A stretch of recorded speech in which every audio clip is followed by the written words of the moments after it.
When Peter Obi contested for the presidency, he didn't have a structure, and he won 12 states. But does he have 12 governors in seat? No. His personality was important.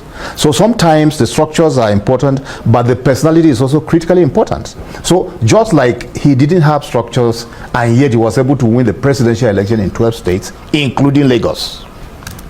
Yeah, because of his personality. You have to put that in. It's very important because he was a presidential candidate from there in another party who eventually won the election, but he won in Lagos. So what we should understand is that the personalities are critical in these elections. Now, if Peter Obi were on a ballot during this Saturday's election, you will see a different thing. If, for instance, El-Rufai was on a ballot, it would be different. If Atiku Abubakar were on a ballot, it would be a different thing. If a Tambua was on a ballot, it would be a different thing. But these people are not on the ballot. So the image and political influence that they carry may not go for candidates that, first of all, they did not, nurture into the election.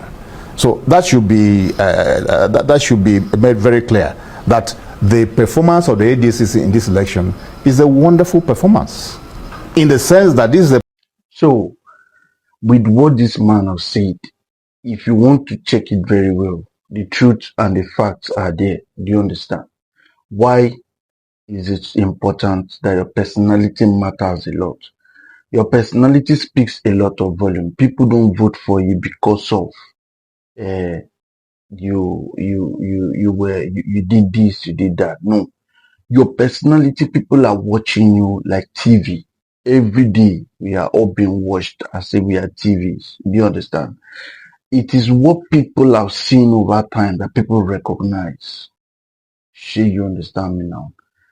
If Peter Obi personality wasn't important, nobody would have voted for him in 2023. Nobody. I don't think he would have had any vote. There was no structure on ground for him. Even Labour Party didn't pull up that. But what happened to Peter Obi? It wasn't Labour Party that pulled it up. Now the coalition is here. It is Peter Obi that is making people's attention drawn to it. Atiku might be there, but we cannot compare the two personalities together. Do you understand? There was a structure for Atiku, which is PDP. PDP has already ruled for, I think, 16 years before Peter Obi's existence, before APC also came and took over. So now, between the three of them, there were two people that were already on already existing soil. Let's say a fertile soil already. APC was a ruling party, while PDP was also the past government that already had structures in every single local government, all the nooks and crannies of Nigeria.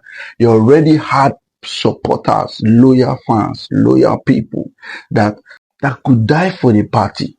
Do you understand? But now, let's draw it down. Let's narrow it down now. If you check the personalities, let's leave party structure aside. Let's leave who is in this party, who is in the other party. Let's keep it on a neutral ground. Between the three of them, Obi is more capable to know, because he has given you fact. Why is it that ever since Obi left office, nobody, no EFCC, no police, nobody has harassed him or even tried to take him to court for what he did and what he did against the state? Why is it that ever since Obi left the office, nobody has probed him? The EFCC will have not been on his neck. Why is it so? That speaks a lot about him. Do you understand? It's not just about, I did this, I did it. Let's forget what they have done. Their personality. What proof?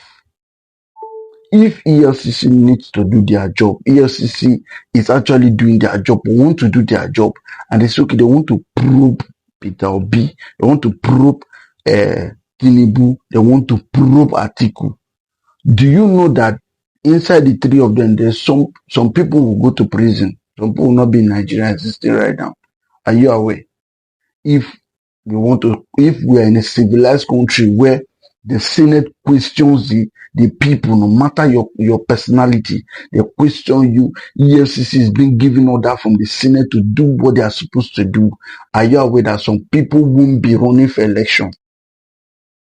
So, Obi being an Igbo, it's not. Obi being an Igbo man doesn't disqualify him. His personality speaks so much. And that is what we should consider as people. Nigerians should learn to appreciate people who do the right thing and not to celebrate people who do wrong things. You cannot sit down and have your two eyes. You can see properly that this person is not qualified, but because he gives you money, because he does things the way you like, but you know that this person is not qualified, you still go and vote for the person because you have collected something. You're supporting that person. We celebrate evil, bad things in Nigeria more than we celebrate good things. Do you understand me? So we have to come out of that mentality. It is not just tribalism, ethnicity, or favoritism that's made Nigeria to be the way it is. It is because we have neglected the fact that there is competency that is very, very important in every sector, in every aspect of life. You need your competence and your credibility over time. It's a very, very good track record. If you have a good track record, I don't think there's any reason why we should not vote for that person. So people bring sentiment into things, and at the end of the day, they end up installing the wrong people in offices, and that is why Nigeria is backsliding the way it is. I don't know your thoughts. Drop it on the comment section. If you were to choose credibility, we're in a civilized country where things are in order, will people like Tinubu, Atiku, and Obi, who will be in office, who is supposed to be in office between the three of them, if we were in a civilized country? Drop it on the comment section and give me your reasons. Do you understand? Give me your reasons. Who is more credible in terms of personality?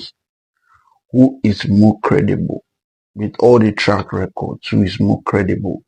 Because Obi has proven so much, and he has told them to go and check.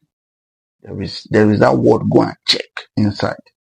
So do not forget to like, share, and comment on this video, and follow some interesting videos like this. Somebody needs to be given a chance.